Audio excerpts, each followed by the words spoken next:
A single statement from Donald Trump just rattled the U.S. housing market, and it raises a simple but critical question. Will banning Wall Street from buying more single-family homes actually lower prices, or does it backfire?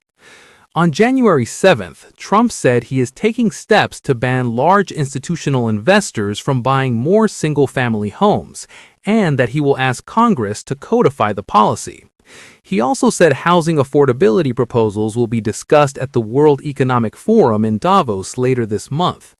Markets reacted immediately. Stocks tied to large single-family rental portfolios dropped on the headline as investors tried to price in what a ban on institutional buying could mean for housing, rentals, and mortgage demand. But here's the key issue. The phrase large institutional investor hasn't been defined, and that definition is everything. In U.S. housing, institutional investors typically refers to large firms that own tens of thousands of single-family rental homes across multiple metro areas. They are very visible, but they are not the majority of owners. Most single-family rentals are owned by small landlords with only a handful of properties. So the real question becomes this. When an average buyer bids on a home, how often are they actually competing against a large institution? The answer depends heavily on the market and on how narrowly or broadly a ban would be written. That brings us to the second and less intuitive part of the story. What happens when governments try this before?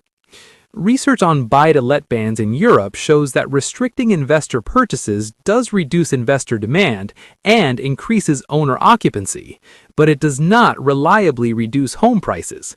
In some cases, prices actually rise. When rentals are replaced by higher-income owner-occupiers, neighborhoods become more desirable, turnover slows, and prices can move higher, not lower.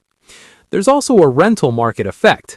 When fewer investors buy or build rental homes, rental supply tightens. That can push rents higher and reduce mobility for people who rely on flexible housing, especially during job changes, relocations, or financial stress.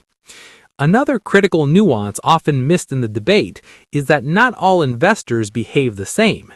Some buy distressed homes, renovate them, and add usable housing supply. Others buy rent-ready homes and simply convert owner inventory into rentals. Policies that fail to distinguish between those two behaviors risk discouraging the very activity that increases supply. So can Trump actually do this? There are only a few realistic paths. Executive action would likely face immediate legal challenges.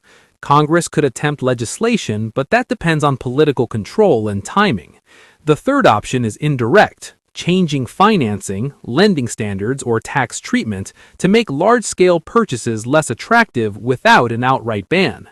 That's why the next thing to watch isn't the headline. It's the details. How institutional is defined, whether exemptions exist, and whether the policy targets ownership, financing, or development. The takeaway is straightforward.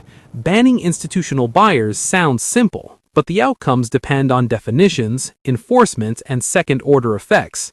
History shows that restricting demand without increasing supply often shifts costs rather than lowers them. What matters most for affordability isn't who's buying, it's how many homes are being built, and that's the lever that consistently shows results.